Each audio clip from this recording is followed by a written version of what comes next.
Bien, vamos a ir arrancando. Me confirman si se escucha bien ahí. Espero que voy a cerrar la ventana.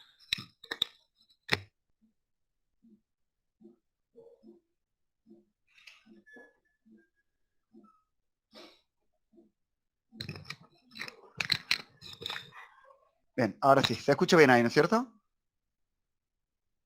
Sí, profe. Sí, profe. Listo, vamos a ir arrancando. Hoy nos tocaba el sistema endocrino. Bueno, nos toca empezar con sistema endocrino. Según mis cálculos, nos quedan solamente... nos quedan entre 4 y 6 clases, ¿puede ser? Profe, ¿cuándo era el segundo parcial? Ahí te digo.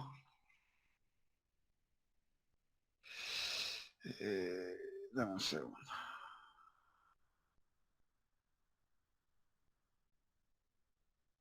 Aquí lo tengo acá.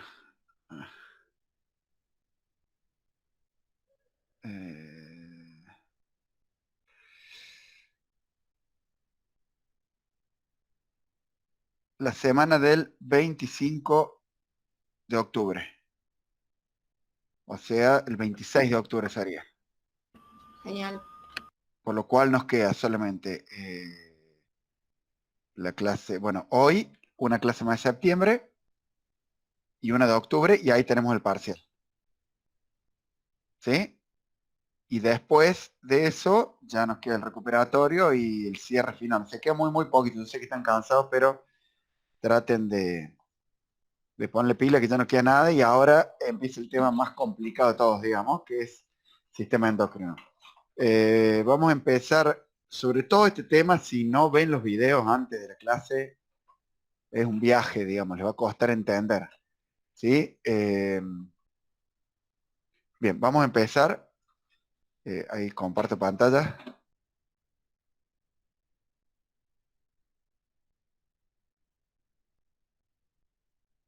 Pero este sistema endocrino solo estaba la introducción, ¿no?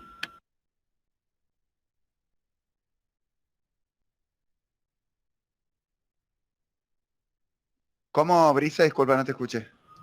Que de sistema endocrino solo tenemos la introducción. ¿Qué le subí? ¿No le subí a adeno-hipófisis también? No. Bueno, entonces la introducción nomás, va a ser cortito entonces. Para la semana que viene, entonces vamos ahora ya le subo esta semana para que tengan para esta semana y la semana que viene todo lo que es, denme un segundo, así veo el cronograma de vuelta por las dudas. Acá está. Esta semana el 16, 23, 13. Sí, sistema endocrino, tenés razón. Y le subo, bueno, sistema endocrino y no está de hipófisis en la introducción, no.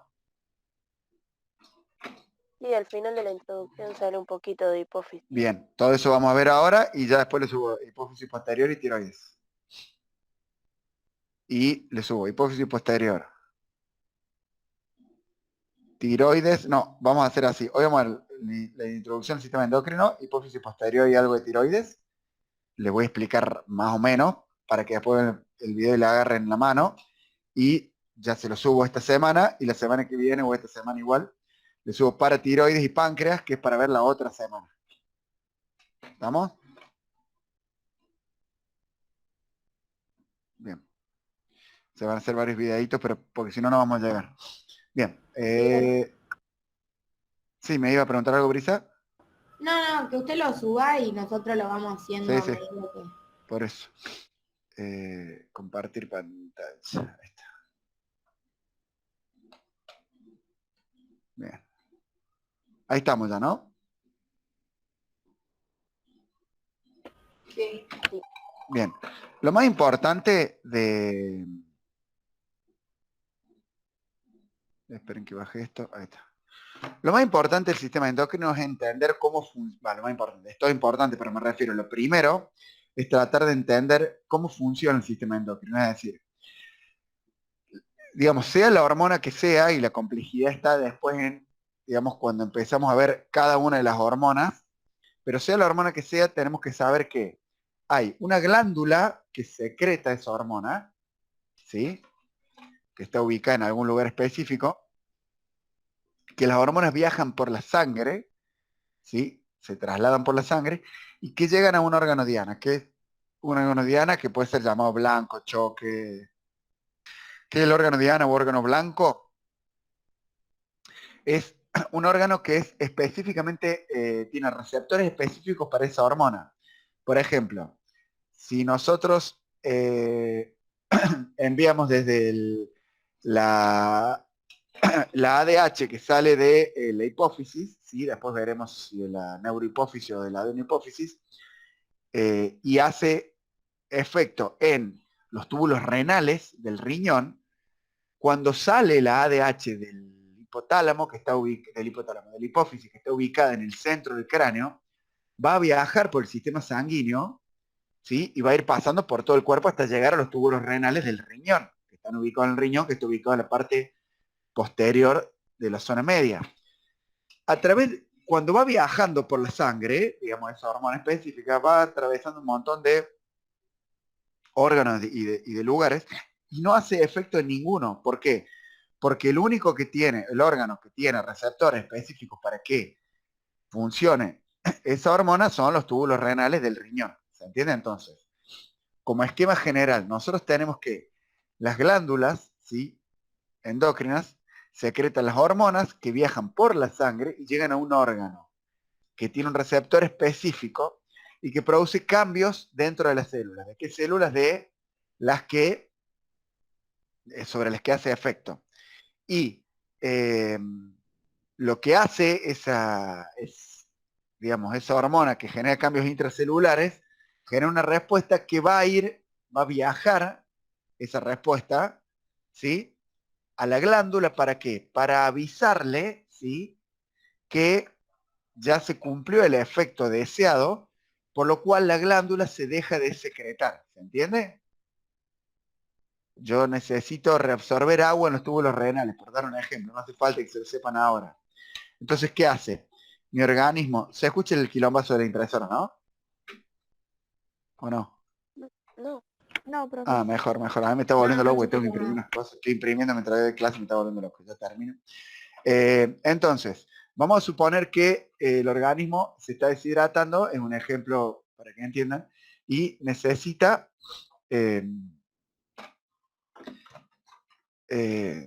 reabsorber agua en los túbulos renales. Entonces, ¿qué va a hacer el organismo? Va a haber un estímulo, me había olvidado de eso, siempre las hormonas responden a estímulos. Hay un estímulo que está acá, que es lo que determina que actúe una glándula. ¿Qué estímulo sería en este caso el ejemplo que le estoy dando? Por ejemplo, sería una deshidratación.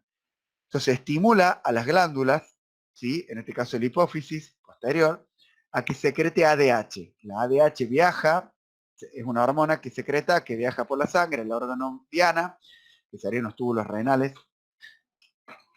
El riñón genera cambios intracelulares que generan una reabsorción de agua, ¿sí?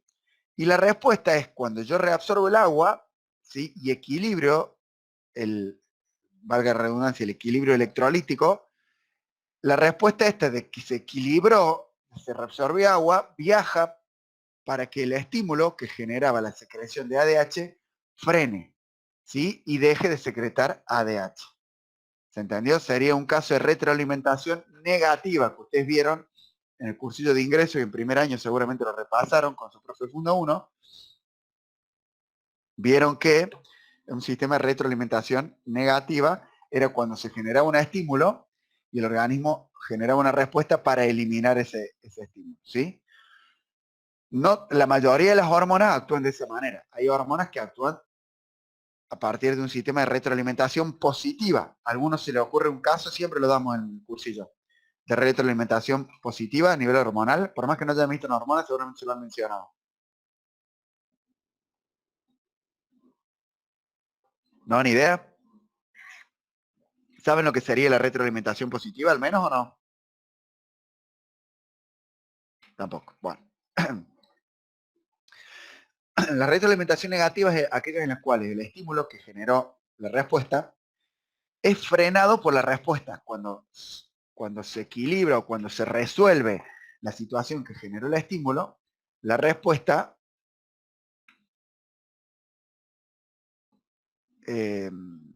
cesa. Eso es retroalimentación negativa. Y la retroalimentación positiva es cuando el estímulo generado aumenta aún más, ¿sí?, la situación. Un caso clásico que damos siempre el ejemplo es en el parto. En el parto se generan dilataciones, ¿sí?, las famosas contracciones. Son contracciones del músculo liso del útero, genera contracciones que lo que hacen es generar un estímulo para que se libere más oxitocina, ¿sí? Una hormona que lo que hace, la oxitocina, es generar más contracciones. Entonces, en vez de ser retroalimentación negativa que cesa el efecto, como en el caso de la antibiótica, lo que hace el estímulo de contracción uterina es que aumenta, ¿sí?, la fuerza y la duración de las contracciones. Esa fuerza o duración de las contracciones del útero estimula, ¿sí?, a la glándula que secrete la oxitocina para que aumente aún más. O sea, cada vez va creciendo más el estímulo a partir de la generación del efecto, que es cada vez mayor. Hasta que llega un punto, un clímax o un punto digamos, una cúspide de estímulo que genera el nacimiento del bebé. Y ahí cesa automáticamente todos los estímulos que genera, en realidad no ahí exactamente, sino cuando sale la placenta, en el caso específico, pero no importa, vamos a suponer que nace el bebé y ya está. Y ahí se frena el estímulo. Por eso es retroalimentación positiva, porque la glándula que secreta, y que la glándula que secreta la hormona, que produce un efecto, en vez de frenar ese efecto, como sería el caso del antidiurético que yo le di recién, y de la mayoría de las hormonas, lo que hace es aumentar el estímulo para que se aumente más el efecto, para que aumente más el estímulo hasta que llega a la resolución de la situación y se restablece el equilibrio, que en este caso sería el nacimiento de el bebé. ¿Sí? ¿Quedó claro eso más o menos, el ejemplo? De retroalimentación positiva y retroalimentación negativa. Sí. Bien.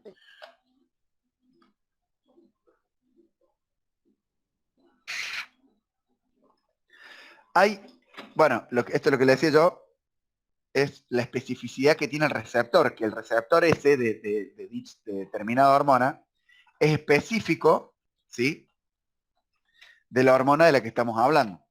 Por ejemplo, si yo tengo una glándula A que secreta la hormona A y llega a esta célula, que es susceptible de ser modificada, va a generar una modificación de la actividad metabólica, por ejemplo, en este caso.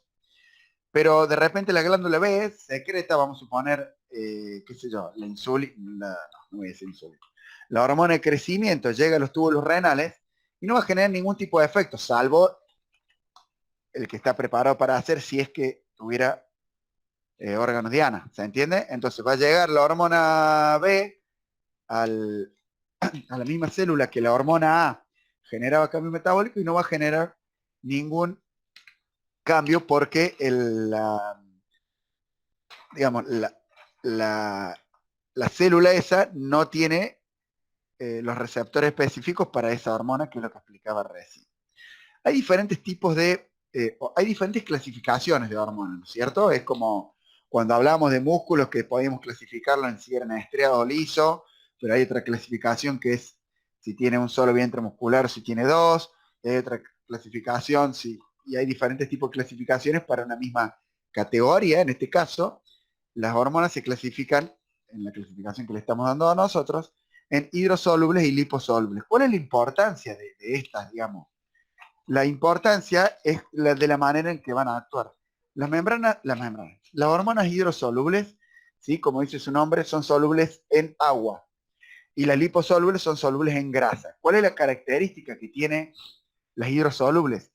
La característica que tienen es que no van a atravesar la membrana celular, por lo cual tienen su receptor en la membrana y activan mensajeros en la membrana que van a ingresar al interior celular y van a actuar de segundos mensajeros y ahí se va a modificar, ¿sí?,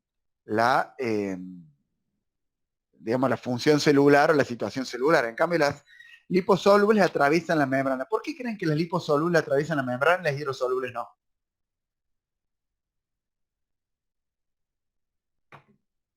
¿Verdad Con que un, las liposolubles son como todas las lipoproteínas y todo eso?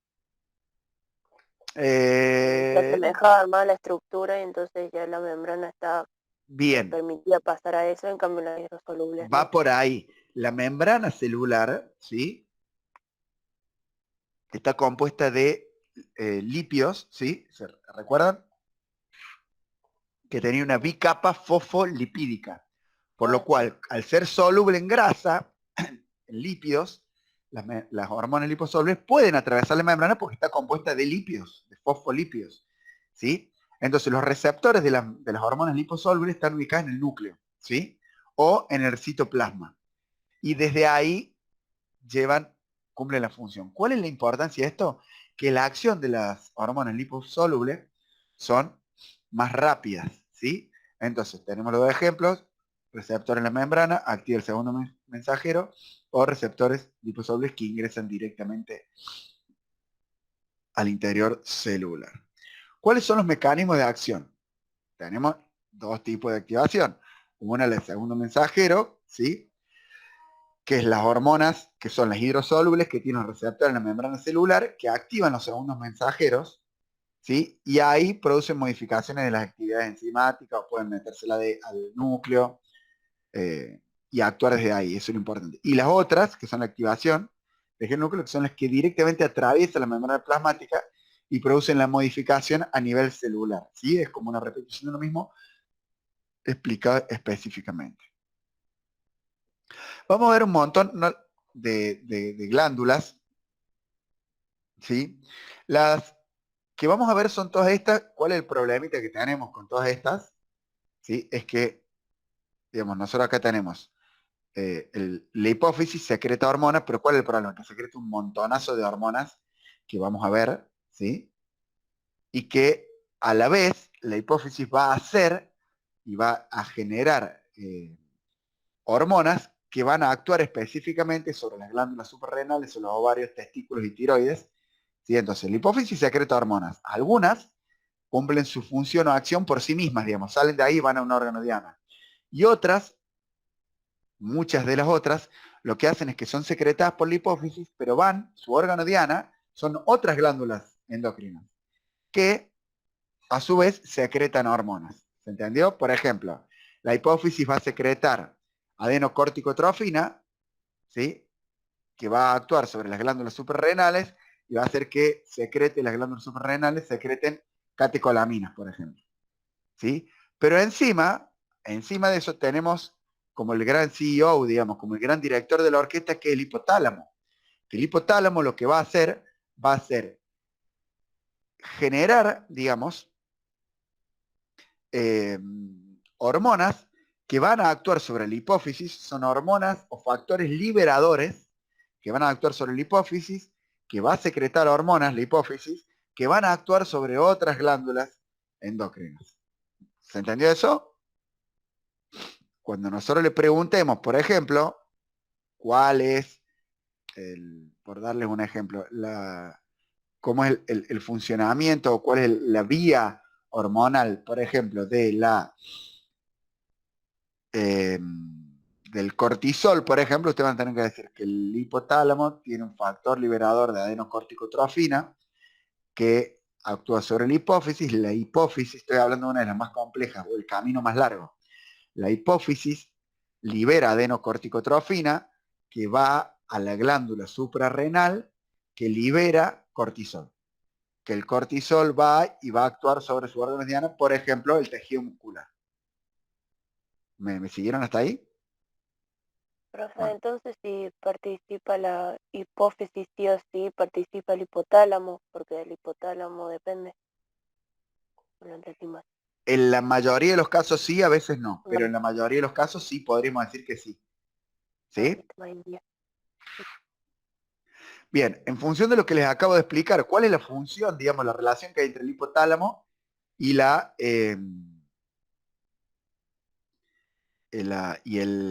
hipófisis?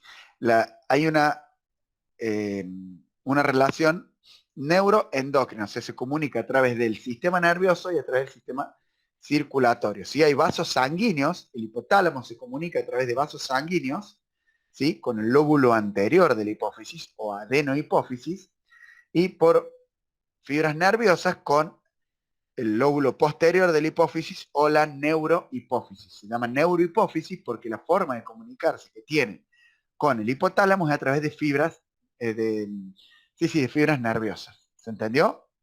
Entonces tenemos el hipotálamo, ¿sí?, que se comunica con la hipófisis, que tiene dos lóbulos, uno anterior y uno posterior. El anterior es adenohipófisis y el posterior es neurohipófisis. ¿Cuáles son las hormonas que libera cada una? Y acá empiezan los problemas. ¿Sí?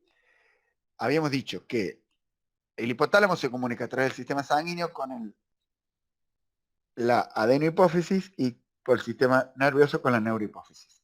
Y libera factores liberadores. ¿Sí? O sea, el hipotálamo lo que hace es estimular a la hipófisis anterior para que libere alguna hormona. Entonces, todas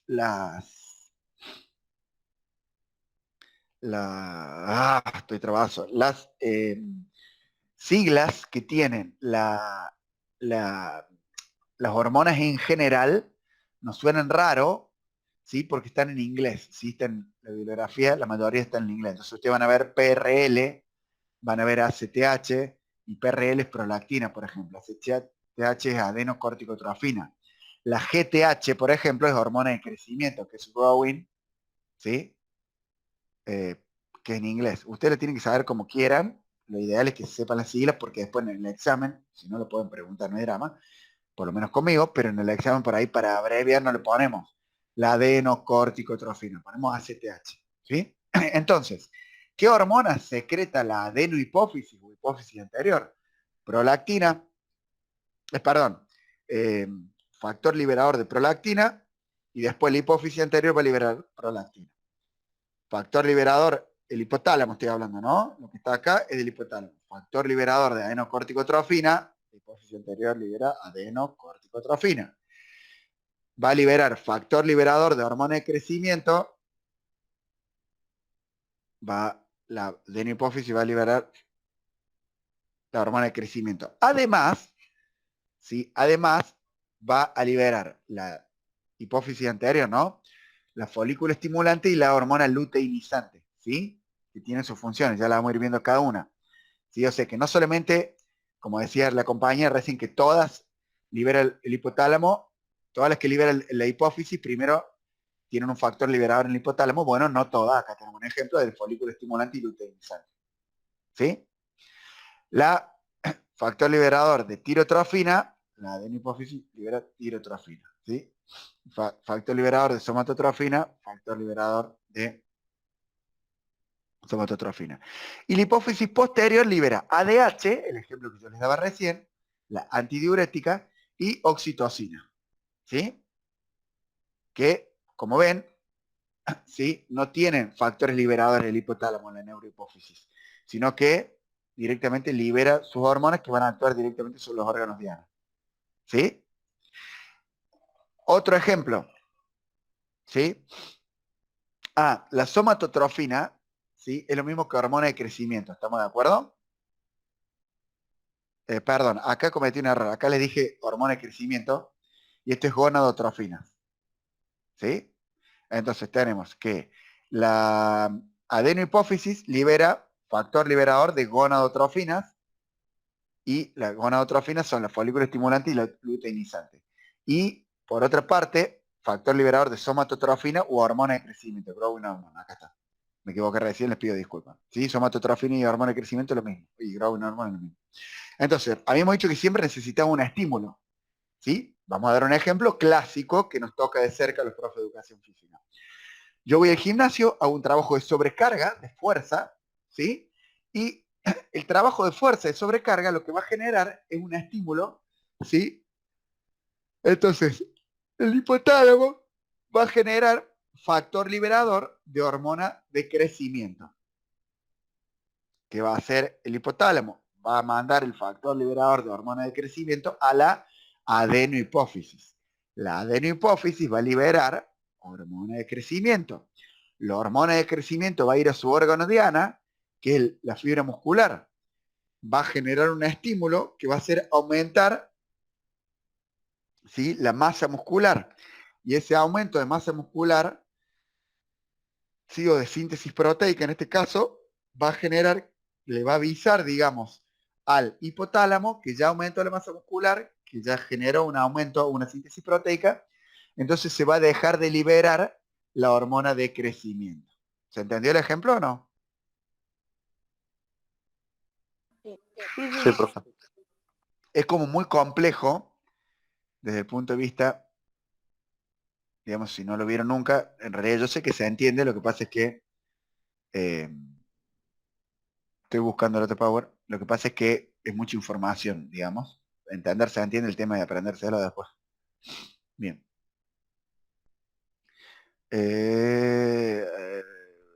Adenohipófisis.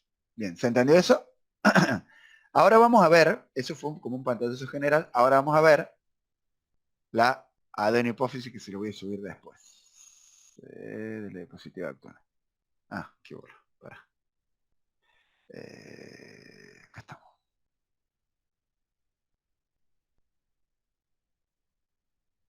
Avísenme cuando se empiece a ver el power de la adenipófisis. Este videito se lo tengo que subir ahora, en un ratito. Este lo grabé yo. Me quiero fijar un segundito en qué les tendré que dar hoy.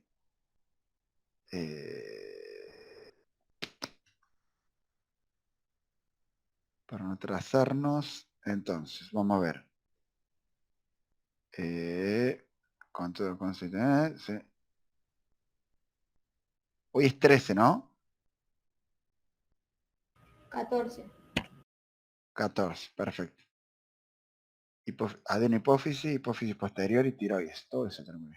Qué viajecito más.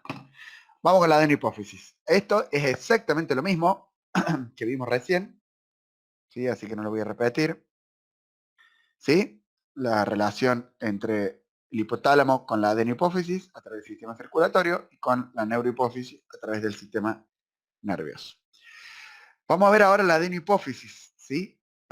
Ya habíamos visto que todos los factores liberadores, ¿sí? La adenopófisis entonces va a liberar adenocorticotrófina que va a actuar sobre la glándula suprarrenal, que son las glandulitas que están por encima del riñón, que tiene una médula y una corteza. Cada uno de esos elementos, la médula libera catecolaminos, la corteza, vamos a ver que libera corticosteroides, ya vamos a ver cuáles son. Va a liberar tirotrofina, que va a actuar sobre la glándula tiroides, va a liberar hormona de crecimiento, somatotrofina, que acá les puse como un ejemplo que es estimulante sobre los huesos, pero ya vamos a ver cuáles son todas sus funciones. También trabaja sobre los músculos. Va a liberar gonadotrofinas, que es la folículo estimulante y la luteinizante, ¿sí? Y vamos a ver ahora cada una de ellas por separado. ¿Sí? Dentro de las gonadotrofinas, bien, va a liberar prolactina. ¿Qué va a hacer la prolactina? Ahora vamos viendo una por una, ¿se entiende? Lo que va a hacer es estimula el desarrollo de las glándulas mamarias, el tamaño, ¿sí? Y la producción de la leche, ¿sí? Y lo que hace es que inhibe la función de los ovarios y disminuye la sensibilidad de las gonadotrofinas. Si el hipotálamo le manda gonadotrofinas, ¿sí? a, a los órganos sexuales y reproductivos femeninos, y hay una estimulación de la prolactina, ¿sí? Se va a disminuir la sensibilidad de las gonadotrofinas en el ovario. ¿Cuál es la función que tiene esto? ¿Sí? ¿Cuál es la función que tiene la inhibición de la prolactina de las gonadotrofinas, de la acción de las gonadotrofinas sobre el ovario? Cuando actúan las gonadotrofinas sobre el ovario, ¿qué va a hacer? Va a favorecer la maduración del folículo ovárico. ¿Y para qué yo quiero madurar un folículo ovárico? ¿Cuál sería la idea? ¿Por qué querrían madurar un ovario? La naturaleza, Dios, Para el estar universo. embarazada, para reproducir. Exactamente, vamos a suponer que hay un principio de preservación de la especie, lo que hace el organismo, digamos, dentro del proceso de equilibrio, genera maduración ovárica, ¿sí? ¿Para qué? Para generar un embarazo y que la especie se siga reproduciendo.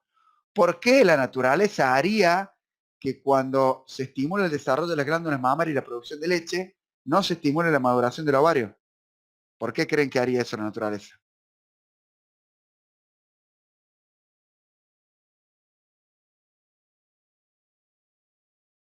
¿Cómo, profe? ¿Por qué cuando el sistema hormonal estimula la producción de leche, ¿sí? En las glándulas mamarias, ¿por qué? Vamos a empezar. ¿Por qué, digamos, aumenta? ¿Por qué se liberaría la prolactina? ¿En qué situación creen que el organismo de una mujer necesita desarrollar las glándulas mamarias y producir leche? Para amamantar. Para amamantar, o sea que se estimula cuando la mujer está embarazada y posterior al parto, ¿sí? De hecho, la succión que genera el bebé en el pezón materno estimula la liberación de prolactina para generar más leche. Si la mujer no amamanta, ¿sí? O al principio, digamos, cuando recién nace el bebé, a veces la mujer no puede secretar leche. Se le pone al bebé que empieza a succionar y eso estimula la producción de prolactina para que secrete más leche. ¿Se entiende? Bien. ¿Por qué? La prolactina, que aumenta la producción de leche, generaría una inhibición de la maduración ovárica. Pero no se reproduzca. Mientras... Exactamente, para que no se reproduzca. ¿Por qué? Porque si yo estoy teniendo un bebé que tengo que amamantar, y no pensemos en la actualidad, en la leche fórmula y demás, sino pensemos en la antigüedad, cuando, digamos, la principal fuente de alimento de los bebés y niños recién nacidos hasta que podían masticar era la leche materna. Si yo quedo embarazada, si la mujer queda embarazada y tiene otro bebé, no va a dar abasto para amamantar a dos bebés, ¿se entiende? Entonces, ¿qué hace? Listo, dice el organismo, estoy amamantando un bebé, freno la maduración ovárica para que no se junten dos bebés y que la madre pueda atender a uno, ¿se entienden? Siempre con los fines de la preservación de la especie. Ahora bien, de ninguna manera se les ocurra, bajo ningún punto de vista, pensar que si la mujer está embarazada, ¿sí? O si la mujer eh, está amamantando, que es un pensamiento popular a veces, no puede quedar embarazada. Que las posibilidades del embarazo son menores, sí, no hay duda, por una cuestión hormonal. Pero hay miles de casos, y debe haber acá en el curso seguramente, hermanos que se llevan menos de un año. Entonces, en ese caso, es un caso en el que, por algún motivo, ¿sí? No fue suficiente la inhibición que generó la prolactina, o a lo mejor no estaba amamantando eh, el bebé, y se genera un embarazo. ¿Queda claro eso, no? Sí. Bien. ¿Cuándo se estimula la prolactina desde el punto de vista del ejercicio en actividades de alta intensidad? Vamos a la adenocorticotrofina. Entonces tenemos factor liberador de adenocorticotrofina que genera el hipotálamo, se dirige a través del sistema circulatorio a la adenohipófisis que libera adenocorticotrofina. ¿Dónde va a actuar la adenocorticotrofina? Sobre la glándula suprarrenal. ¿Qué va a hacer la glándula suprarrenal? Como dijimos, tiene dos porciones. Si hacemos un corte transversal, una corteza, ¿sí? Y una médula, ¿sí? La corteza va a secretar algunas hormonas, la médula otras, ¿sí? La médula principalmente secreta catecolaminas, ¿sí? Adrenalina y noradrenalina. Y las corteza genera generalmente corticoides. ¿Cuáles? Glucocorticoides, mineralocorticoides y testosterona. Después vamos a ver cuáles. Digamos cuál es la función. Pero por ahora la adenocorticotrofina, que libera la adenohipófisis, ¿qué hace? Principalmente esto. Controla producción y secreción de las hormonas de la corteza de la glándula suprarrenal. ¿Sí? Pero además, también la adenocorticotrofina estimula la secreción de insulina, por lo cual si después cuando aprendamos que la insulina es secreta por el páncreas, vamos a saber y entender que la adenocorticotrofina también tiene, digamos, como órgano diana el páncreas, pero principalmente controla y produce la secreción y producción de hormonas de la corteza. Pero además, ¿sí? Estimula la secreción de insulina, aumenta la movilización de los triglicéridos, ¿sí? Desde el tejido adiposo, aumenta la tasa de gluconeogénesis, es decir, estimula al hígado, al hígado, a los tejidos, a que se forme glucógeno, digamos, a reponer la tasa eh, de glucógeno del músculo del hígado, estimula el catabolismo proteico, ¿sí? Que está relacionado a estos dos elementos porque aumenta la tasa de gluconeogénesis. Recuerden que la gluconeogénesis es la formación de glucógeno a partir de otras sustancias que no provinieran de los hidrato de carbono. Entonces, induce el aumento de movilización de triglicéridos del tejido adiposo. ¿Para qué? Para generar gluconeogénesis a partir de los lípidos. Estimula el catabolismo proteico para generar gluconeogénesis a partir de las proteínas. ¿Sí? ¿Cuándo se estimula, cuándo aumenta la concentración de adenocorticotrofina? O sea, ¿cuándo se produce esto? A medida que se prolonga el ejercicio. Ustedes saben que la primera etapa del ejercicio, ¿qué consumo?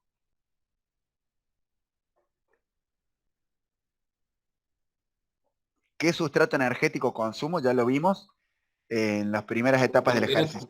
Los hidratos. ¿De dónde?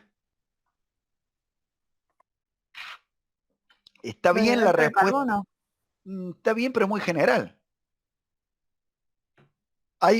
¿Cuál es el sustrato específico? Yo me voy al gimnasio ahora y levanto pesas. ¿Qué sustrato energético estoy usando? O sea, ¿de dónde estoy sacando la energía para levantar pesas? El primer lugar de donde obtengo energía. Fosfocreatina. Cuando, no, porque hago series largas. No está mal lo que decís, pero lo mío no es explosivo. Yo estoy haciendo con mucho peso y series largas. O sea que no es fosfocreatina porque no es a máxima intensidad, a máxima velocidad.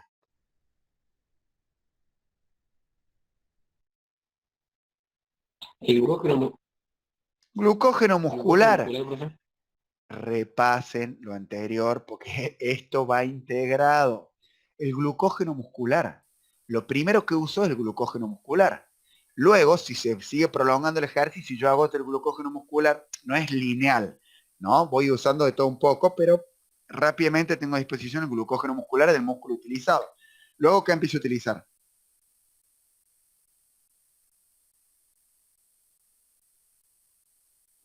¿Qué se utiliza además del glucógeno muscular? ¿Qué es lo que le sigue en velocidad para generar energía? Se lo pregunto porque ya lo vimos.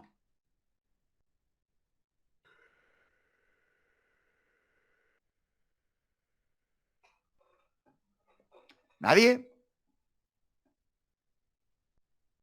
El glucógeno hepático, chicos. ¿Sí? Y luego, cuando empiezan a disminuir digamos, la disponibilidad de glucógeno muscular y glucógeno hepático, recuerden que no es que se vacía todo el glucógeno muscular, empieza a usar el hepático, no es que se vacía todo el hepático, empieza a utilizar otro, sino que a medida va predominando uno sobre otro, pero a medida que voy haciendo ejercicio, bien, vamos a suponer que se me acaba, que no es así, pero se me acaba todo el glucógeno muscular y el glucógeno hepático. ¿A quién tengo que recurrir?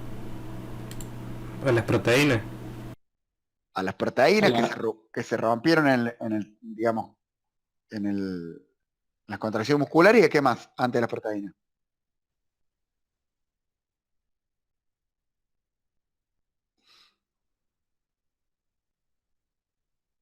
Estamos en problema Los lípidos. a los lípidos. Entonces, ¿qué va a hacer? Cuando se prolonga durante mucho tiempo, más de 45 minutos, 50, mientras más se prolonga el ejercicio, más adenocorticotrofina se libera. ¿Para qué? Para generar gluconeogénesis. ¿Por qué quiero generar gluconeogénesis? Porque estoy depletando la- las reservas de glucógeno muscular y de hepático que tengo, entonces necesito generar glucógeno, o glucosa mejor dicho, desde otro sustrato energético. ¿Cuál uso? El tejido adiposo, ¿sí? Para generar neoglucogénesis, y las proteínas que se rompieron, ¿sí? Cuando estaba haciendo el ejercicio muscular. ¿Sí? ¿Se entiende esto o están pero pintado? Pintado, me queda clarísimo. Eh, ¿Cuándo se libera más naturalmente? Ustedes saben que hay un ciclo circadiano.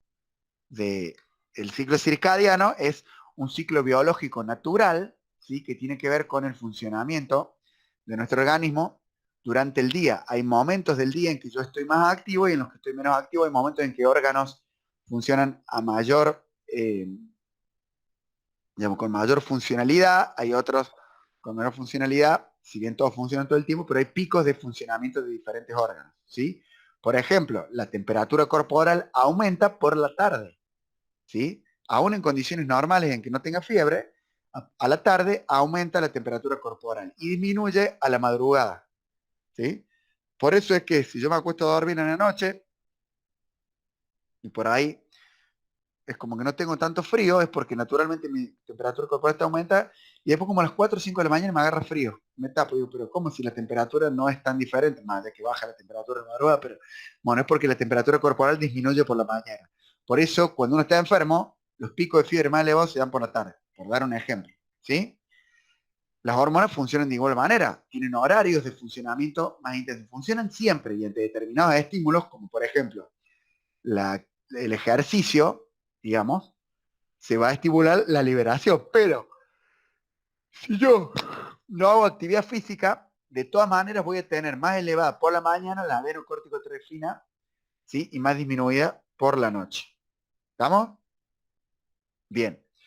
Gonadotrofinas, ¿sí? ¿Se recuerdan? Factor liberador de gonadotrofina en el hipotálamo, estimula las gonadotrofinas que libera la adenohipófisis, que ¿cuáles son estas gonadotrofinas? La hormona folículo estimulante y la luteinizante, ¿sí? ¿Cuáles? Como se llaman, estas dos las juntamos y les decimos gonadotrofina a las dos, pero cada una tiene diferente acción, son hormonas, las gónadas son los órganos sexuales, y van a actuar tanto sobre, digamos, todos los seres humanos, tanto varones como mujeres, tenemos eh, las mismas, las hormonas, algunas en más cantidad, otras en menos cantidad, ¿sí? Según el género, pero, ¿sí? Todos tenemos todas las hormonas y estas hormonas cumplen diferentes funciones en cada uno de los organismos, ya sea si es un varón o una mujer o una, vamos a hablar de especie, de macho y de hembra, ¿sí? ¿Qué hace? Digamos, en general, controla el crecimiento de los ovarios y testículos, ¿sí? Y la actividad reproductiva en general, como línea general. Después vamos a ver que la folículo estimulante genera el crecimiento de los ovarios y la secreción de estrógenos, que son hormonas sexuales femeninas, específicamente, o sea, tienen funciones muy importantes en la mujer, y promueve el desarrollo de los espermatozoides en los varones, ¿sí? La luteinizante lo que hace, ¿sí? En las mujeres es que complementa la folículo estimulante. Entonces, la folículo estimulante, ¿qué hace? Hace que crezca el folículo ovárico, ¿sí? Y la luteinizante lo que hace es que se rompa ese folículo que hizo crecer la folículo estimulante. Entonces el óvulo puede liberarse de la trompa de falopio, ¿sí? Viajar, ¿sí? Hasta implantarse en el útero, si es que es fertilizado. Si no es fertilizado, no se implanta en ningún lado y después se libera. Y en los varones, la luteinizante estimula a los testículos a que secreten testosterona. Después vamos a ver que yo les había dicho que la glándula suprarrenal secreta testosterona, ¿sí? La corteza suprarrenal secreta testosterona. Bueno, los testículos es un órgano principal de secreción de testosterona. Eso explica, ¿sí? Por qué los varones tienen mayor, vamos a ver después cuando vemos testosterona, por ejemplo, que entre otras cosas lo que genera es aumento de masa muscular. Y eso explica por qué los varones tienen mayor facilidad o mayor capacidad de desarrollo muscular que las mujeres. Los varones pueden secretar testosterona desde los testículos y desde la corteza suprarrenal. Las mujeres secretan testosterona solamente desde la corteza suprarrenal, por lo cual la cantidad de secreción de hormona, de la testosterona, en las mujeres es menor, y eso redunda en una disminución de la, entre otras cosas, de la disminución del volumen muscular. ¿Sí? Tenemos hipotálamo, factor liberador de tirotrofina, estimula a la adenohipófisis que libere tirotrofina y va a actuar la tirotrofina sobre la glándula tiroides. ¿Sí? ¿Qué hace en la tiroides? Mantiene el crecimiento y el desarrollo de la tiroides. ¿Sí? Y va a controlar la secreción de T3 y T4, que son hormonas que va a liberar la tiroides. ¿Sí? Cuando aumenta la T3 y T4, aumenta la tirotrofina, perdón, y por lo tanto, si aumenta la tirotrofina, va a aumentar la secreción de T3 y T4. Cuando aumenta, aumenta la actividad con el ejercicio. Entonces, más ejercicio hago, más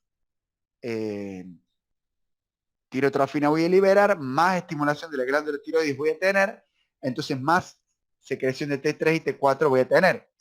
¿Cuál es la función de la T3 y T4? Estimula el metabolismo, ¿sí? Por lo cual genera un aumento de la tasa metabólica, por lo cual, digamos, me ayuda a, vamos a decirlo a lo bruto, a disminuir las grasas o a gastar más energía por aumento del metabolismo. ¿Sí? Somatotrofina. ¿Sí? ¿Qué hace la somatotrofina? Era la hormona de crecimiento, ¿sí? Tiene varias órganos diana, de hecho, podríamos decir que tiene casi todos los órganos diana, porque lo principal que hace la somatotrofina, como su nombre lo indica, es induce el crecimiento y desarrollo del organismo en general, ¿sí? Pero específicamente, vamos a ver lo que a nosotros nos interesa como profe de educación física, es que a nivel muscular, ¿sí? Aumenta la síntesis de proteínas, genera anabolismo, ¿sí? ¿Qué hace? Estimula la utilización de grasas como combustible, ¿sí? Y e inhibe el metabolismo de los hidratos de carbono, disminuyendo la captación de glucosa a nivel celular. Entonces,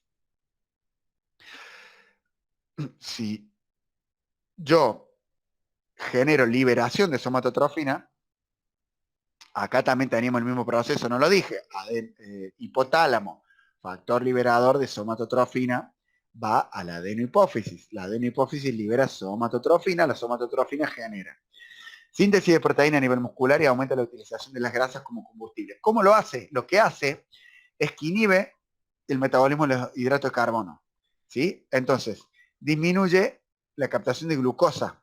Si disminuye la captación de glucosa a nivel celular, me voy a tener que alimentar de otro sustrato energético. ¿De qué sustrato va a ser? Va a aumentar la utilización de las grasas como combustible. Por lo cual, bueno, ya les digo todo. Estimula la síntesis y secreción de somatomedina en el hígado. La somatomedina, ¿sí?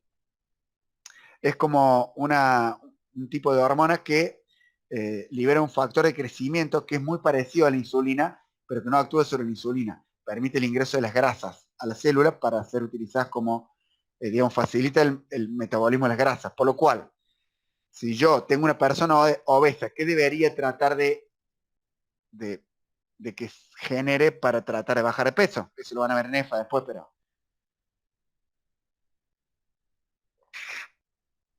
¿Qué hormona debería tratar de liberar en una persona obesa? ¿Están ahí todavía o se durmieron ya?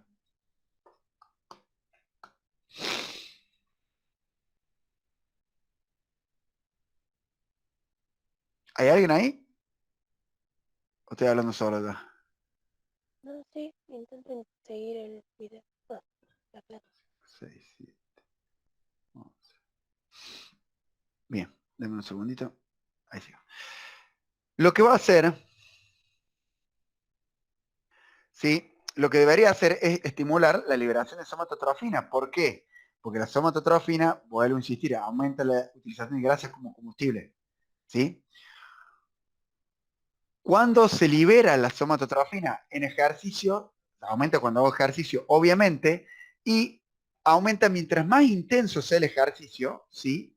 Más va a aumentar la liberación de somatotrofina. Entonces, por eso, cuando yo tengo una persona que tiene obesidad con ciertos cuidados, que lo vamos a ver en EFA, que lo van a ver en EFA después, yo este año ya no, este es mi último año de EFA, ya el año que viene por el plan nuevo doy Funda 3 nomás, eh, vamos a ver que hay que hacer ejercicios de alta intensidad para liberar hormonas de crecimiento. De hecho, los físico-culturistas que promueven digamos, que estimulan, digamos, necesitan aumentar mucho masa muscular, se inyectan exógenamente testosterona y hormonas de crecimiento también, para aumentar la masa muscular.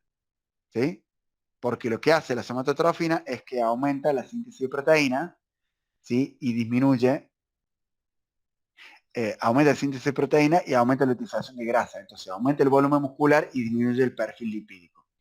Cuando aumenta muchísimo durante el descanso nocturno, por eso es muy importante, ¿sí? El dormir bien. Por eso a los adolescentes es muy importante que duerman las horas suficientes, ¿sí? Y que duerman de noche, no de día. Si yo tengo un niño de 14 años que duerme 8 horas por día, pero se pasa toda la noche despierto, ¿sí? Y se acuesta a las 10 de la mañana y duerme hasta las 3 de la tarde, o si tiene un trabajo de noche, va a haber afectado, ¿sí? la liberación de hormona de crecimiento. ¿Sí? Si yo tengo un alumno, un personal que trabaja de noche, voy a tener más dificultades que de desarrollo, por supuesto, teniendo en cuenta las características individuales, de masa muscular que un alumno que duerme, porque ese alumno que no descansa a la noche va a disminuir la liberación de hormona de crecimiento. ¿Sí? ¿Cuáles son los factores que estimulan la hormona de crecimiento? La hipoglucemia, o sea, cuando yo hago un ejercicio de larga duración y disminuye el nivel de glucosa en sangre, va a estimular la hormona de crecimiento para que se utilicen grasa y proteínas. Los descensos de ácidos grasos libres en sangre, digamos, cuando yo tengo baja concentración de ácidos grasos libres en sangre, se libera la hormona de crecimiento para que se liberen más grasas que están en el tejido adiposo.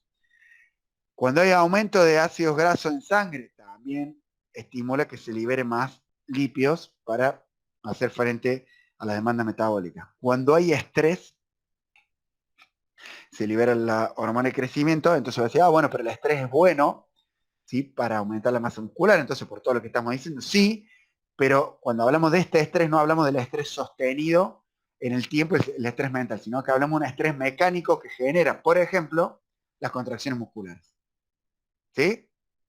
El aumento de testosterona y estrógenos aumenta la liberación de somatotrofina y finalmente el sueño profundo. Una persona que no duerme bien, que no descansa, difícilmente pueda liberar suficiente cantidad de hormona de crecimiento, ¿sí? Y por lo tanto va a haber dificultad en la capacidad de producción o de generación de masa muscular, ¿sí? Sistema endocrino, deme un segundito. Hipófisis anterior, perfecto. Subir hipófisis posterior y tiroides. Vamos con hipófisis posterior ahora.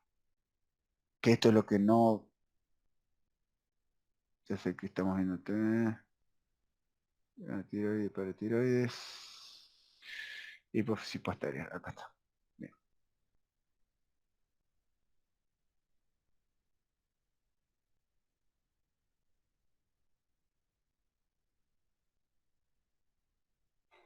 Bien, ahí estamos, ¿no? Habíamos dicho... ¿Cómo? Está. Bien, habíamos dicho que teníamos la hipófisis posterior que liberaba ADH y oxitocina. ¿Sí? Una aclaración. Acá se genera, acá se produce la fábrica de ADH y de oxitocina es el hipotálamo. Pero desde acá se libera, de la hipófisis posterior. ¿Sí?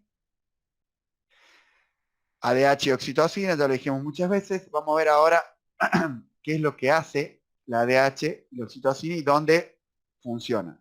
¿Sí?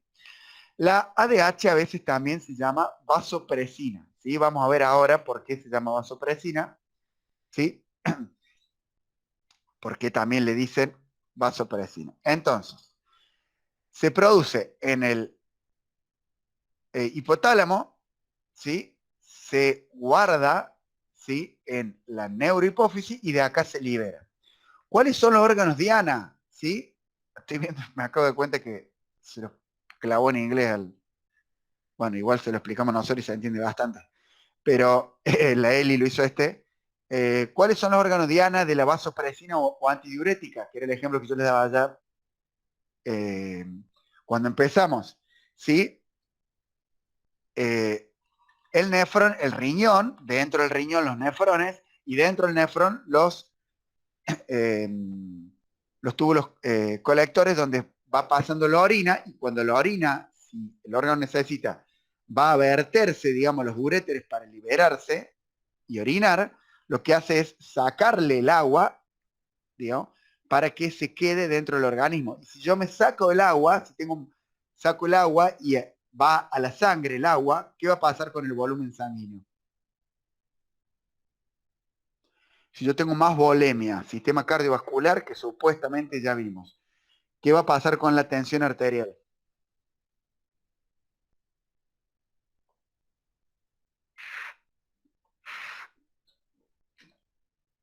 Estamos pero en bola y a los gritos, ¿eh? Si yo tengo más volumen sanguíneo, ¿sí? Porque fue más agua a la sangre, ¿qué va a aumentar? Aumenta la tensión arterial. La presión. No, la presión sanguínea. Aumenta la tensión arterial, entonces. La vasopresina, que se llama, le dije, antidiurética o vasopresina. Antidiurética le pusieron porque en realidad lo que hace es que disminuye el caudal de orina. ¿Por qué? Porque la orina que está saliendo, ¿sí? Yo al sacarle agua, la cantidad de agua, de orina que voy a liberar va a ser menor. ¿Por qué? Porque estoy guardando el agua para que vaya a la sangre. Es lo que pasa a la noche. Cuando yo me voy a dormir a las 10 de la noche y me paso 8 horas porque me levanto a las 6 de la mañana, o 9 horas si me levanto a las 7, sin tomar agua, ¿qué pasa? El primer pis de la mañana es como más fuerte, más concentrado. ¿Por qué? Porque al no haber estado tomando agua, mi organismo lo que hace es reabsorbe el agua, entonces la orina es más concentrada. ¿Sí? Y también se llama vasopresina porque lo que hace, además de hacer eso en los túbulos renales, produce vasoconstricción en las arteriolas de todo el cuerpo. La vasoconstricción, al hacer vasoconstricción, aumenta la tensión arterial. ¿Sí? Esa es la vasopresina. Y la oxitocina, ¿sí? Lo que hace es, habíamos dicho que la prolactina lo que estimulaba era la producción de leche. ¿Sí? La oxitocina hace dos cosas. Aumenta o estimula las contracciones uterinas, que es el ejemplo que yo le daba de retroalimentación positiva apenas empezamos, y a la vez estimula la eyección de leche durante la alimentación del bebé. Es decir, la prolactina genera la producción de leche. Y la que permite que la leche salga del pezón, ¿sí? Es la oxitocina. ¿Sí? Por eso cuando nace el bebé, ¿sí? La oxitocina que está liberada va a estimular que se le pone en el bebé a la mamá en el pezón, salga leche. ¿Sí? Vamos a ver ahora el nefrón, que es donde actúa la oxitocina, lo que va a hacer. Nosotros tenemos el glomérulo, esto es de primer año, sistema urinario, que tienen que haber visto, la sangre, toda nuestra sangre, pasa, es como el filtro, digamos, de nafta del auto, pasa toda la sangre, pasa por los riñones constantemente, y se va filtrando y sale limpia, podríamos decir. Por eso las personas que tienen problemas renales o que no les funciona esto, tienen que someterse a diálisis. ¿Qué es una diálisis? Es una máquina por la que se saca toda la sangre del cuerpo, pasa por esa máquina y me la vuelven a poner sin todas las impurezas que genera el metabolismo. Si no pasara eso, si no pudiéramos hacer ese diálisis con la máquina, la persona se muere, lisa y llanamente se muere. ¿Sí? Entonces, ¿qué hace la oxitocina? La adenohipófisis o vasopresina en el riñón. Cuando viene la sangre acá, en el nefrón, todo esto es un nefrón, ¿sí? En el glomérulo, filtra y pasa por los túbulos proximales, el hace Henle, ¿sí? Y después va a los túbulos distales y a los túbulos colectores, donde se une con otros túbulos colectores para desembocar en el uréter y eliminar la orina. ¿Dónde actúa específicamente la ADH? En los túbulos distales. ¿Y qué hace? Hace que cuando está pasando por acá, el agua disuelta en todos los productos de desecho que voy a eliminar por orina, el agua vaya desde el interior del túbulo distal al espacio intracelular para volver a la sangre. ¿Sí? Es decir, que actúa, ¿sí?, sobre la osmolaridad. ¿Qué es la osmolaridad? La osmolaridad es la relación que hay entre el soluto y el solvente, entre los sólidos del organismo y los líquidos. El líquido del organismo principal nuestro es agua, que después le encontramos como sangre, como linfa, como otras sustancias, pero lo principal es agua. Cuando yo tengo un aumento de la osmolaridad, es que aumentaron la cantidad de solutos, de sólidos en el cuerpo y disminuyó la cantidad de agua. Cuando disminuye la osmolaridad es que aumenta la cantidad de agua y disminuye la de los sólidos. Entonces, ¿cuándo va a actuar la vasopresina? Cuando hay un aumento de la osmolaridad. Técnicamente, si yo les pregunto cuál es el estímulo que, uno de los estímulos que produce la secreción de vasopresina o ADH, es el aumento de la osmolaridad, porque cuando aumenta la osmolaridad, ¿sí?, hay mucha cantidad de sólidos y poco de líquidos, mucho soluto y poco solvente. Entonces el cuerpo necesita volver al equilibrio, se secreta ADH, se empieza a reabsorber agua en los túbulos renales distales y aumenta la cantidad de agua del organismo, es decir, disminuye la osmolaridad y logro el equilibrio. Entonces, en ese momento, cuando se equilibra la osmolaridad, el cuerpo le manda la señal a la ADH, a la hipófisis posterior, para que deje de secretar ADH. ¿Sí? Si tienen duda me para, si no yo sigo. Acá vuelvo a explicar lo mismo la L. Entonces, ¿cuál sería? Aumenta la liberación de ADH, se reabsorbe el agua, ven acá está el grafiquito, ¿sí? Entonces aumenta la reabsorción de agua en los túbulos distales, ¿sí? Los tubos con torneos distales. Disminuye la excreción de agua, la orina va a ser más concentrada, ¿sí? Y por lo tanto disminuye la osmolaridad, que es lo que necesito para volver al equilibrio. ¿Sí? ¿Dónde están los receptores de la osmolaridad? El estímulo, ¿sí? El estímulo de la, digamos, que genera, digamos, que actúe la ADH o que se libere, es la disminución de la osmolaridad, como dijimos recién. ¿Dónde están los receptores de la osmolaridad? En el hipotálamo. Hay osmoreceptores, o sea, receptores que detectan que bajó la osmolaridad en el hipotálamo. Entonces, cuando se comunica con la hipófisis, recuerden que se producía acá la ADH, se comunica con la neurohipófisis para que se libere ADH.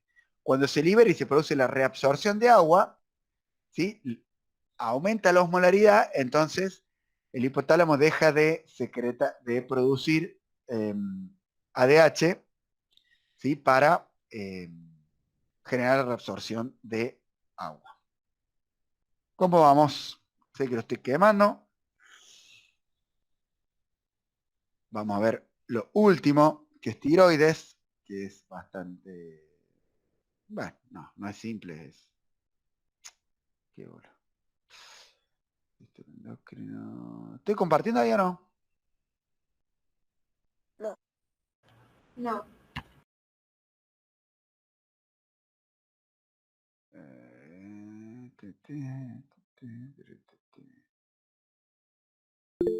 Qué bola.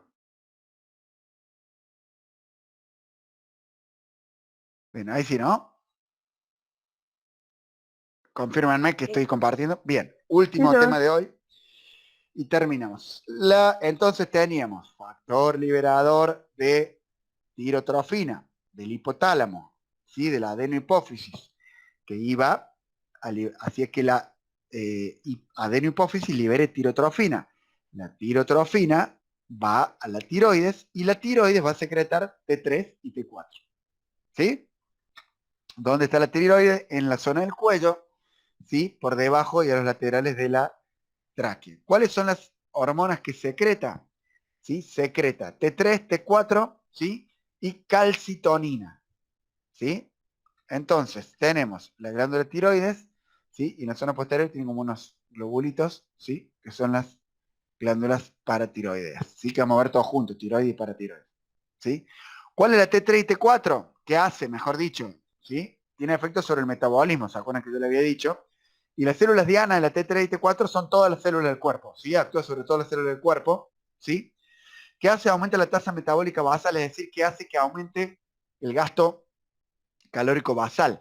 Por eso la gente que tiene problemas de tiroides a veces, ¿sí? Les cuesta bajar de peso. Suelen ser personas que están como más cansadas, están más lentas, ¿sí? Y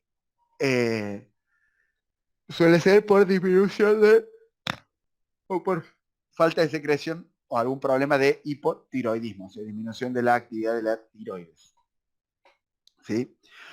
¿Cuándo aumenta la tasa metabólica basal? Cuando aumenta la producción de energía, ¿sí? La síntesis y utilización de ATP. ¿Cuándo se produce eso? Cuando hago ejercicio. Es decir, que si yo hago ejercicio físico de manera regular, voy a estimular, ¿sí? A la secreción de T3 y T4 por parte de la tiroides, ¿sí? Cuando yo tengo un alto nivel de tasa metabólica, genero más calor y temperatura corporal, ¿sí? ¿Por qué? Porque ustedes ya saben que la mayor parte de la liberación cuando se busca producir energía, ¿se acuerdan cuando habíamos metabolismo? Que la mayor parte de liberación, digamos, de energía que se generaba para obtener ATP, se liberaba como calor, ¿sí? Entonces, la tiroides actúa, ¿sí? Actúa, tiene un efecto termogénico. Por eso las mujeres grandes que empiezan a tener problemas de tiroides tienen como esos que les da calor, que les da frío, que les da calor, que les da frío, porque tienen una alteración en la glándula tiroidea. ¿Qué hace la tiroides? Sí, la tiroides, la T3 y la T4 producen glucogenólisis, aumentan la glucemia, o lógicamente si producen glucogenólisis, que es la ruptura de glucógeno hepático y muscular, ¿sí? Depende de cuál estemos hablando, va a aumentar la glucemia, lógicamente. Aumenta la lipólisis también y la gluconeogénesis. Al aumentar la lipólisis, cuando se empieza a producir una glucogenólisis hepática y muscular, esa glucosa que se obtiene ahí va a la sangre. A la vez, cuando el organismo detecta que hay glucogenólisis, que se está vaciando los depósitos de glucógeno, dice, no, che, hay que reponer eso cuando podamos. Entonces, ¿qué hace? Aumenta la lipólisis, ¿sí? ¿Para qué? Para que a partir de esta lipólisis se genere gluconeogénesis para reponer, ¿sí? El glucógeno que ha sido gastado. ¿Sí? Y a la vez aumenta la síntesis de proteínas. La función de aumentar la síntesis de proteínas de la T3 y T4 no es tan importante como la que genera la hormona de crecimiento y la testosterona, sin embargo, sí genera ese efecto. ¿Sí? Bueno, esto es lo que yo les dije recién. Hipotálamo, bueno, la sangre, digamos, cuando hay en la sangre concentración adecuada, digamos, disminuye la concentración T3 y T4, el hipotálamo la libera, factor liberador de tirotrofina, le expliqué recién, va a la hipófisis que libera tirotrofina, que va a la tiroides que genera T3 y T4. ¿Sí? Tenemos unos globulitos en la zona posterior, ¿se acuerdan que habíamos dicho de la paratiroides? ¿Sí? Que es la glándula paratiroides, perdón, que genera paratohormona. Ya les voy a decir qué hace la calcitonina. ¿Qué hace la paratohormona? La paratohormona, ¿sí? O hormona paratiroidea, ¿sí? Regula las concentraciones de diferentes iones o minerales, ¿sí? En sangre. Por eso cuando una persona la extirpan, digamos, la tiroides por algún problema que tuvo, no es solamente el problema del metabolismo, sino el problema del equilibrio, sobre todo a nivel óseo, ¿sí? De la densidad ósea. ¿Por qué? Porque regula el calcio, el magnesio y el fósforo. Y todo eso son componentes de los huesos. ¿Sí? ¿Cuál es el órgano diana de la paratohormona? El hueso, ¿sí? ¿Qué hace? Aumenta la cantidad de osteoclastos, ¿sí? ¿Y los osteoclastos qué hacen? ¿Alguien se acuerda o no? Los osteoclastos producen la reabsorción ósea, ¿sí? Entonces, ¿qué hace? La paratohormona, recuerden que el hueso está en constante remodelación y generación. La paratohormona aumenta la actividad de los osteoclastos para liberar calcio y fósforo en la sangre. El calcio y el fósforo son muy importantes para generar reacciones químicas. Entonces, cuando el organismo detecta que en la sangre, ¿sí? Que en la sangre hay poca cantidad de calcio y fósforo, lo que hace la paratohormona es liberar desde los huesos, ¿sí? Esa hormona. Entonces, ¿qué va a aumentar? Va a aumentar la calcemia, o sea, va a aumentar la cantidad de calcio, ¿sí? Que hay en sangre, ¿sí? Y en los riñones, ¿qué va a hacer? Como quiere que haya más calcio en sangre, lo que va a hacer es liberar el calcio de los huesos, ¿sí? Para vaya a la sangre, calcio, fósforo que vaya a la sangre para cumplir funciones en el organismo. Y a la vez en los riñones va a reducir la pérdida de calcio y magnesio. ¿Para qué? Para que esté disponible, digamos, para cumplir las funciones químicas necesarias, ¿sí? Y otra cosa que es muy, muy importante y tiene que ver con el sistema inmunitario, digamos, es que lo que hace estimula la formación de calcitriol en el intestino. ¿Sí? ¿Qué es el calcitriol? El calcitriol es una hormona, digamos, un tipo de hormona, que lo que hace es que actúa sobre el tubo digestivo y aumenta la absorción del calcio. Aumenta la absorción de calcio, magnesio y fosfato. Y a la vez, ¿sí? Ustedes saben que la vitamina D, porque ya lo vimos, no sé si lo vimos con ustedes o no todavía, pero que necesitamos vitamina D para activar, sí lo vimos en el metabolismo, que necesitamos el sol para activar la vitamina D. Bueno, cuando la vitamina D se activa, se forma calcitriol. Y el calcitriol va a estimular el aumento del calcio. ¿Sí? Por eso es importante que aumente la absorción del calcio. ¿Por qué? Si decimos que la paratohormona libera del calcio, el calcio que hay en los huesos, va a disminuir la densidad ósea. Pero tenemos la calcitonina, que es liberada por la tiroides, que lo que hace es aumentar los depósitos de calcio, ¿sí? En los huesos. Entonces tenemos que si el organismo necesita, ¿sí? Calcio en sangre, va a actuar la paratohormona. Pero a la vez la paratohormona, ¿sí? Va a estimular que el calcitriol se forme en el intestino delgado para que se absorba más calcio, ¿sí? Para tenerlo. Y después la calcitonina es una función sinérgica y antagónica de la paratormona. ¿Qué va a hacer? La calcitonina va a hacer que el calcio que esté en sangre, una vez que ya no necesito más porque ya cumplí todas las funciones o no tengo déficit, se vaya depositando en los huesos, ¿sí? Para no perder densidad mineral ósea. ¿Se entendió? Le hice un quilombazo. Acá le doy un ejemplito de entre las dos. Calcitonina, ¿qué hace? ¿Sí?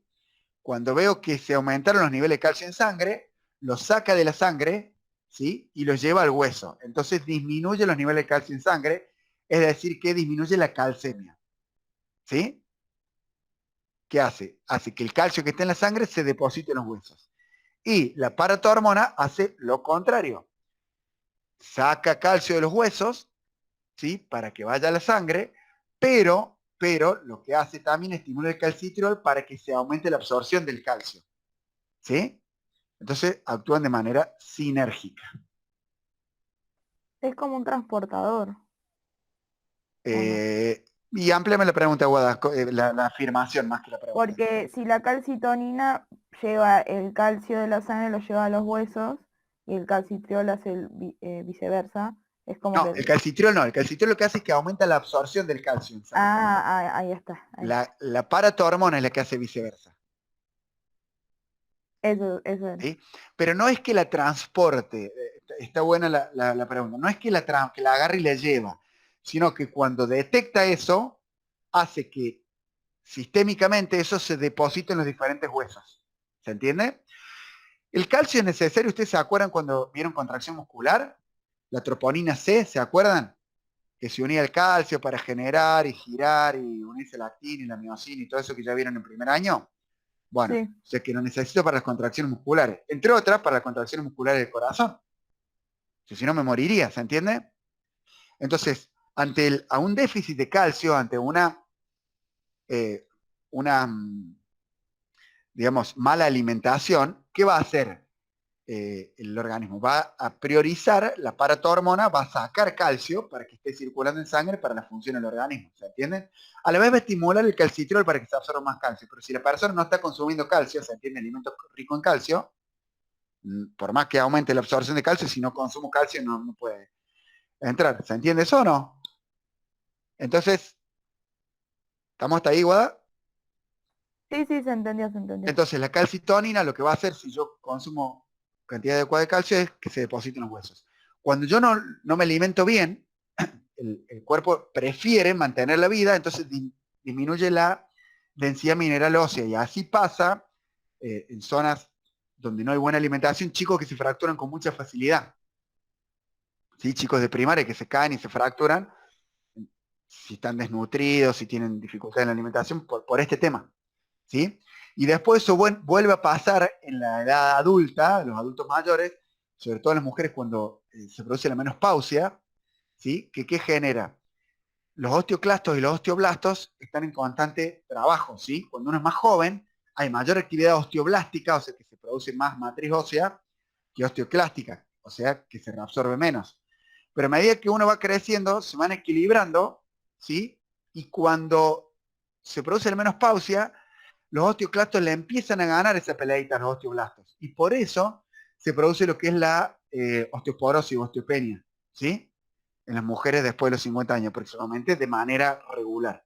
Que hay cosas que se pueden hacer como profe para que eso no ocurra o para disminuir la incidencia. ¿Se entendió? Sí, profe, se entendió. Bien. Bueno.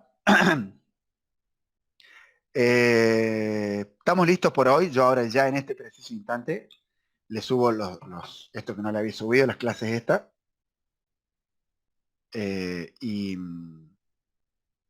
vemos lo otro. ¿Sí? Va, y vemos lo otro, no. Y ya para la próxima clase, ya le digo lo que vamos a hacer. Le subo ahora todo esto que vimos y además le subo todo ahora porque se me voy a olvidar, que era lo que me pasó la semana pasada. Bueno, para tiroides yo subí y páncreas les voy a subir. ¿Sí? Y así la otra semana que nos vemos páncreas. ¿Estamos, chicos? Si no hay ninguna consulta, Nos vemos entonces.